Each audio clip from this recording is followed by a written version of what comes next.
Sahabat, jika kita bicara mengenai sejarah pemikiran, maka kita akan tiba dengan apa yang bisa kita sebut sebagai kuburan-kuburan pemikiran.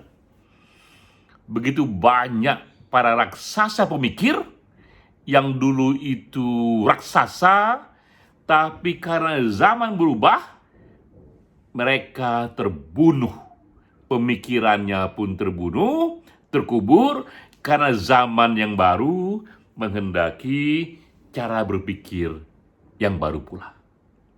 Jadi ini kuburan pemikiran ini, kita bisa beri contohnya, misalnya Sigmund Freud.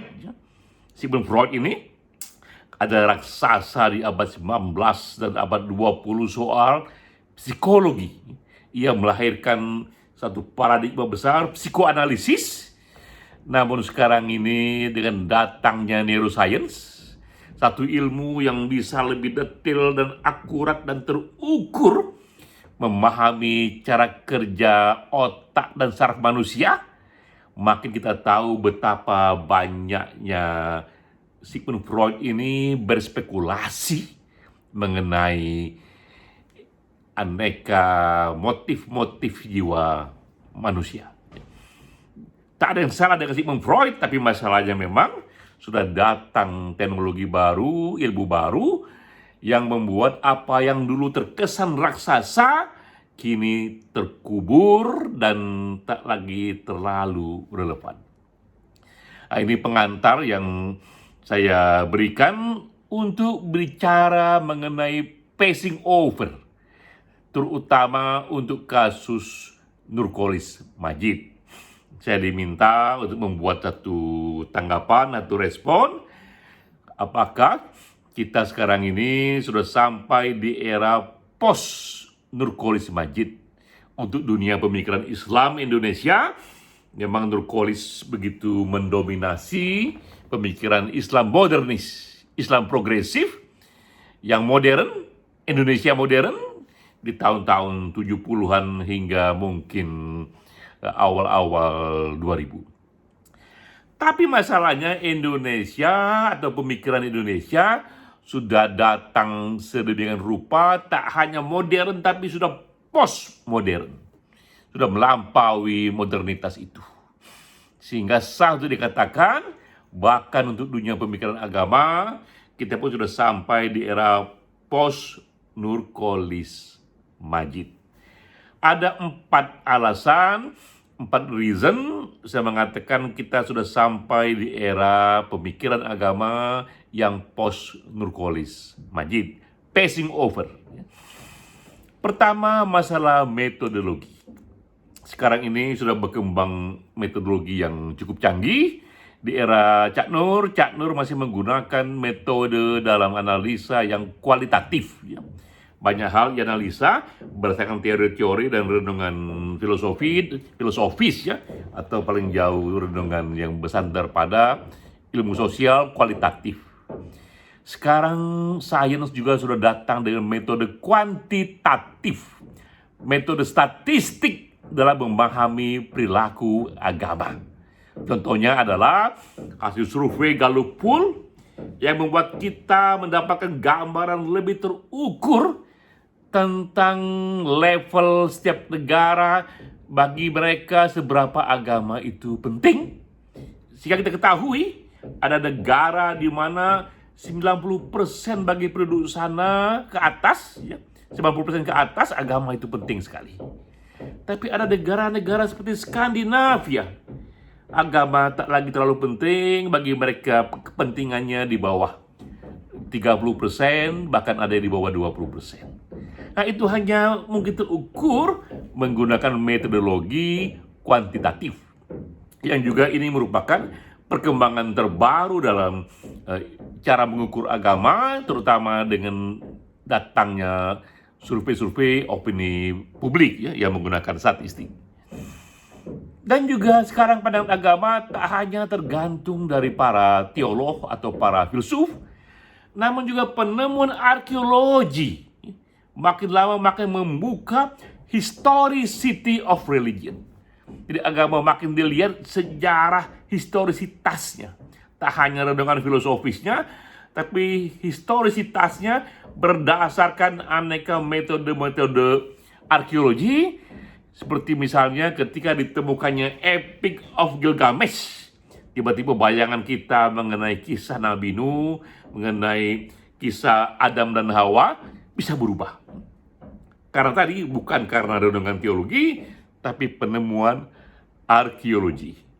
Itu pertama, dari segi metodologi, kita sudah sampai di era yang sudah jauh melewati era-era Nurcholish Madjid. Kedua, dari segi isu. Cak Nur hidup di dunia tahun 2000 ke bawah, ya. Sementara sekarang ini kita sudah ada tahun di 2021, datang isu-isu baru yang waktu itu belum banyak diadres oleh Nurcholish Madjid. Misalnya soal feminisme generasi keempat. Sekarang ini feminisme wanita tak hanya ingin persamaan hak soal pendidikan, sosial, atau ekonomi, tapi juga persamaan hak menjadi otoritas dari ritual agama. Mereka pun ingin menjadi imam sholat bagi semua penganut agama perempuan dan laki-laki. Wanita imamnya, wanita yang berikan ceramah agamanya. Itu sudah terjadi di beberapa masjid di Amerika. Itu belumlah kuat waktu itu datang di era Nurcholish Madjid, ya. Juga isu-isu sekarang ini LGBT, sudah lebih dari 20 negara yang sekarang ini mengesahkan pernikahan homoseksual. Bagaimana agama merespon ini? Pun isu-isu ini juga belumlah masuk ke dalam pemikiran Cak Nur. Pada Cak Nur kita lihat begitu banyak ia bicara soal sekularisasi, soal modernitas, soal demokrasi, tapi belumlah menyentuh isu-isu yang waktu itu belum datang, seperti LGBT, seperti wanita yang menjadi pemimpin sholat, pemimpin menjadi imam, atau bahkan yang memberikan ceramah-ceramah kepada aneka mereka yang hadir dalam ritual agama, laki dan perempuan sekaligus. Itu yang kedua, soal isu-isu baru yang datang. Ketiga, soal pilihan sikap. Di era Cak Nur, terutama di tahun 70-an ketika Orde Baru itu masih kuat sekali, pilihannya itu adalah Islam yes, Parti Islam no, itu kuat, mengena, dan relevan. Tapi sekarang sudah tahun 2021, kita tak lagi bicara Islam yes dan Parti Islam Parti no, tapi ini era hak asasi, di semua parti itu oke-oke saja. Partai yang berbasiskan agama Islam pun hadir sekarang ini, dan itu bagian dari reformasi, bagian dari demokrasi. Tak ada masalah di sana, dan tak ada kata no bagi satu sistem untuk itu. Setelah itu semua terpulang tentu saja pada pilihan-pilihan opini publik, ya. Jadi Islam yes, Parti Islam no juga tak lagi kuat relevansinya. Termasuk juga isu-isu sekularisasi di era Cak Nur dulu itu. Isu sekularisasi masih kuat dominasi oleh pemikiran pemisahan gereja dan pemerintah, ya. Pemilahan masjid, agama, dan politik, ya. Tapi di era sekarang sekularisasi sudah lebih dari itu. Kita sudah bicara sekarang ini mengenai agama-agama yang sekarang ini minta ampun jumlahnya sudah ada 4.300. Sudah bicara mengenai agama-agama sebagai kekayaan kultural. Tak lagi ia bagian dari satu kebenaran mutlak, tapi bagian dari kekayaan kultural yang memperkaya hidup kita. Maka kita lihat, kalau di Amerika Serikat itu ada nama itu progresif Muslim, yang minta ampun begitu maju tingkat liberalisasinya dalam memahami agama. Nah, inilah era di mana memang pemikiran-pemikiran Cak Nur belum banyak menyentuh ke sana, baik dari segi isu ataupun dari segi metodologi.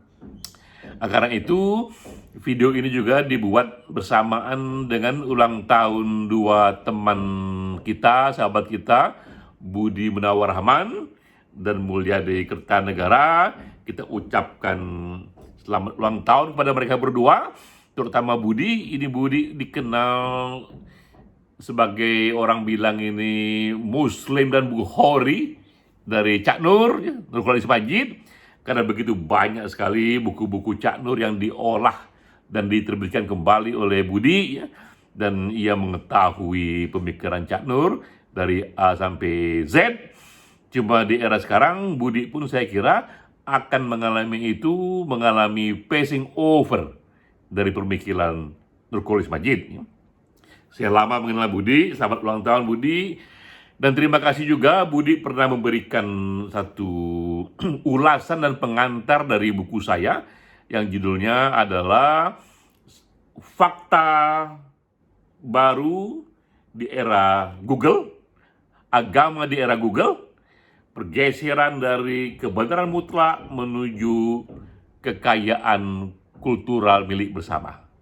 Yang saya kaget di sana, Budi memberikan satu analisa dan mengatakan bahwa paham yang dikembangkan Denny J.A. mengenai sekularisasi lebih canggih dibandingkan sekularisasi yang dikembangkan oleh Nurcholish Madjid, karena menurut Budi, Cak Nur bersandar sekularisasinya kepada renungan filosofis dan ilmu sosial tahun 70-an, tapi Denny J.A.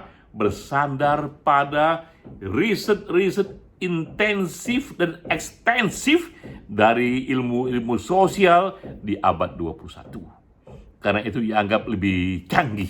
Di mata Budi pun saya sudah sampai pada passing over terhadap aneka pemikiran Cak Nur. Dan saya kira Cak Nur pun akan senang sekali jika ia mengetahui dulu itu para junior-juniornya yang begitu banyak mendengar pada Cak Nur, jika almarhum mengetahui para juniornya sekarang ini juga sudah banyak mengambil dari Cak Nur, tapi mengembangkannya dengan datangnya pemikiran-pemikiran baru yang waktu itu belum sepenuhnya menjadi era Cak Nur. Sudah biasa sekarang ini kita sebagai raksasa pemikir, bahkan pun kalau kita raksasa pemikir, kita pun ikhlas jika pada waktunya generasi mendatang melakukan passing over kepada kita, dan kita menjadi bagian dari kuburan pemikiran-pemikiran yang dulu pernah raksasa, tapi di zaman itu ia tak lagi punya banyak bunyinya. Sekian.